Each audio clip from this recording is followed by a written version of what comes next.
बातमी नगरमधल्या तणावाची। अहमदनगरमध्ये महापालिका पोटनिवडणूक निकालानंतर झालेल्या हिंसाचारात 2 जण ठार झालेत। मृतांमध्ये शिवसेनेचे शहर उपप्रमुख संजय कोतकर आणि शिवसेना जिल्हाप्रमुख शशिकांत गुडे यांचा भाचा वसंत ठुबेचा समावेश आहे।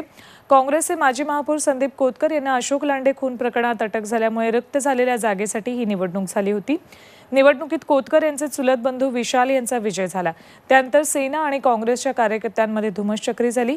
यावेळी झालेल्या गोळीबारात संजय कोतकर आणि वसंत ठुबे यांचा मृत्यू झाला। केडगाव जवळील भूषण नगर भागात हा प्रकार घडला। यामुळे परिसरात तणावाचं वातावरण आहे। पोलीस घटनास्थळी दाखल झालेले आहेत।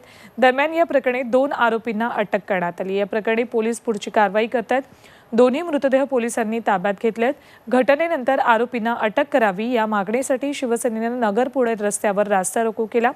तर या निषेधार्थ शिवसेनेनं आज अहमदनगर शहर आणि जिल्हा बंदची हाक दिली आहे। संग्राम जगताप इथं येऊन दादागिरी करतो।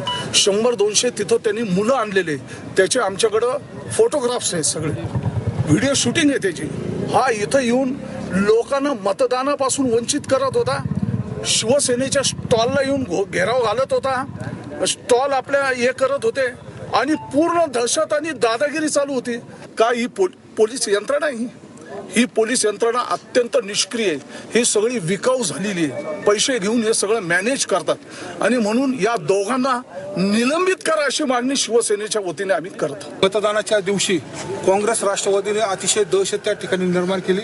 शिवसेनेने जो बूथ टाकला होता त्या बूथमध्ये राष्ट्रवादीच्या काँग्रेसच्या कार्यकर्त्यांनी कब्जा केला, परंतु पोलीस यंत्रणेने त्या ठिकाणी काहीच केलं नाही। कालच जर त्याचा बंदोबस्त त्या ठिकाणी केला असता तर आज 2 जणांचा बळी त्या ठिकाणी गेला नसता।